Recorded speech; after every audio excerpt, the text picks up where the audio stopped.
Ne te compare pas à quelqu'un qui t'a déjà dépassé. Quand quelqu'un va plus vite que toi, attrape son sac. Où il va arriver là? Il va demander mais où est mon sac? Et puis il dit c'est dans ma main. Si tu as ton sac, il faut me faire venir là-bas aussi. Quelqu'un dit amen au bien. Quelqu'un dit amen au bien. Quelqu'un dit amen au bien. Parce qu'on ne veut pas un matin, tu vas chercher ton sac. Fais comme ça. Et puis tu souris un peu bêtement façon. Tu vas venir chercher. Toi tu as été à l'école avec quelqu'un. Il avait une qualité de voisin.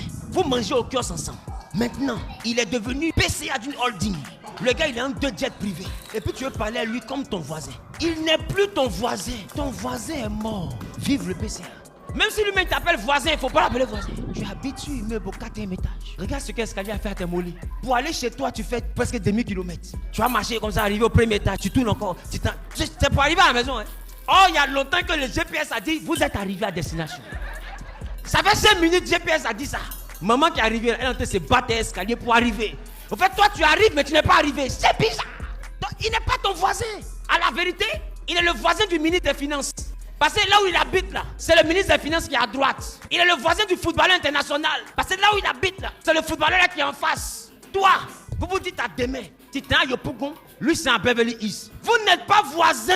Si par humilité, il te dit voisin, il faut respecter ça. Et puis il faut le recevoir en sa qualité de PCA. Parce que si tu le vois en qualité de voisin, tu vas te mesurer à lui. Tu vas dire, moi je ne lui demande pas quelque chose. Est-ce que tu sais que c'est à cause de ce jour-là que Dieu a permis qu'il soit ton voisin hier? C'est parce que Dieu savait qu'il allait être PCA. Et que toi tu risquais de ne rien devenir. Parce que c'est l'homme qui fait l'homme. C'est pas une injure. Et comme Dieu a calculé ça, il l'a envoyé dans ta classe. Et ce jour-là, rappelle-toi, il cherchait, il allait s'asseoir. Et puis tu as poussé. Et puis tu as poussé. Et puis tu as poussé. Et puis tu dis, voisin, faut t'asseoir. Tu ne savais pas que c'était un PCA que tu venais d'inviter dans ta vie. C'est à cause de ce jour-là qu'il était ton voisin. Il n'est pas ton voisin. Il est ton miracle. Donc quand Dieu l'élève, reçois-le dans sa qualité de PCA. Il faut lui dire, mon ami, je sais que c'est parce que tu es homme que tu m'as gardé comme ami.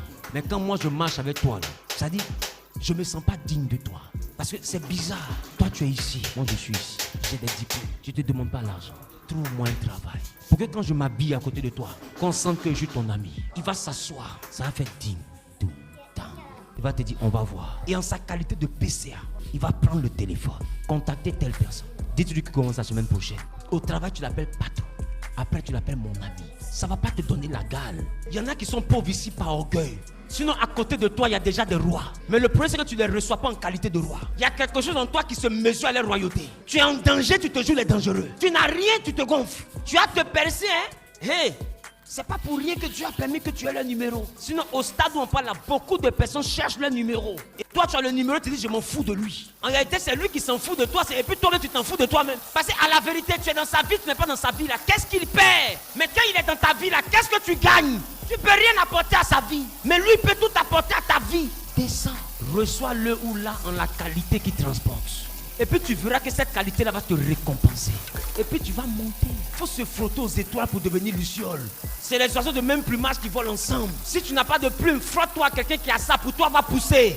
Moi, je vous assure, dans la vie d'un enfant de Dieu, le diable est un instrument. Tu peux ne pas être d'accord avec ça. Je reconnais que tu es plus spirituel que moi. Tu connais la parole de Dieu que moi. Moi que tu vois là, je suis un sauvage. Je ne sais pas ce que je fais de ma vie. Parce qu'il y en a qui vont ça.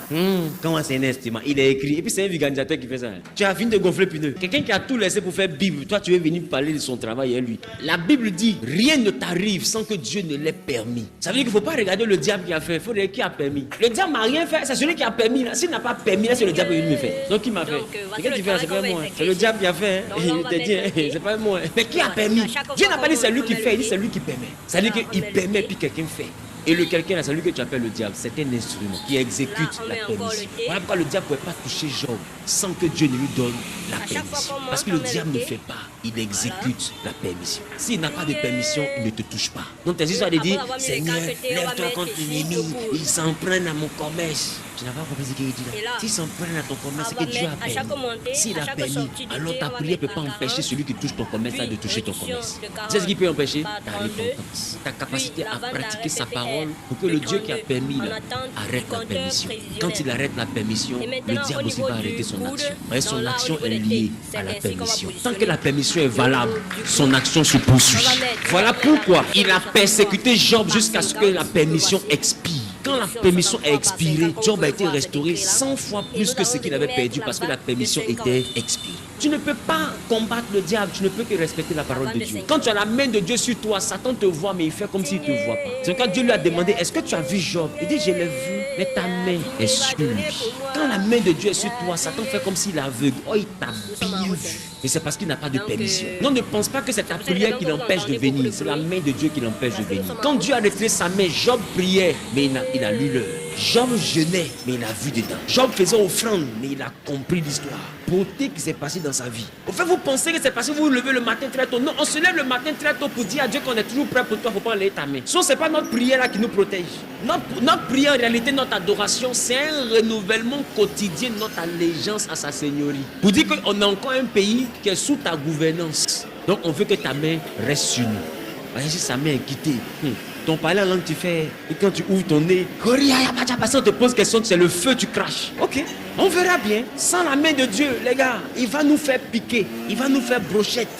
Hey, on ne parle pas d'un petit esprit, on parle de Lucifer. C'est Dieu qui est trop grand, le diable n'est pas petit. Quelqu'un pour le vaincre, il a fallu que Dieu se fasse chair. L'adversaire est sérieux, vous n'avez pas lu ça. Il a fallu que Dieu se fasse chair pour venir faire le combat. Jésus a dit, c'est Dieu lui-même. Dieu lui-même est venu sur le tatami pour vaincre l'adversaire. Il a dit qu'à la croix de Golgotha, il a livré un spectacle. Le seul qui a pu faire ça s'appelle Jésus. Sinon Moïse, demande à Moïse ce qui s'est passé. Il a fendu la mer jusqu'à la rue, demande Canaan, dit regarde, tu rentres pas. Qui a fait ça? C'est Lucifer. Lucifer a fait. Non, le gars là, il est fort. Il a trafiqué Moïse. Moïse regarde la terre pour lui. Il voit miel, il voit lait. Il ne peut pas boire. Il dit, c'est ici, tu vas mourir. Et puis Satan à côté de lui, il dit, il t'a dit que toi et moi, on est ensemble. C'est que tu as commencé en Égypte. Là. On va finir ça dans la forêt ici. Il t'a loupé. Il a dit, votre adversaire, le diable, rôde comme un lion rugissant, cherchant qui il va dévorer. Ça veut dire quoi? Il ne peut pas dévorer. Il cherche qui il va dévorer. Ça veut dire que le qui il va dévorer, ce n'est pas la capacité à rôder, c'est la capacité à désobéir à Dieu. Dès que tu désobéis, que Dieu enlève sa main, il dévore. Tant que Dieu n'enlève pas sa main, il rôde. Donc s'il ne dévore pas, c'est parce que Dieu n'a pas permis.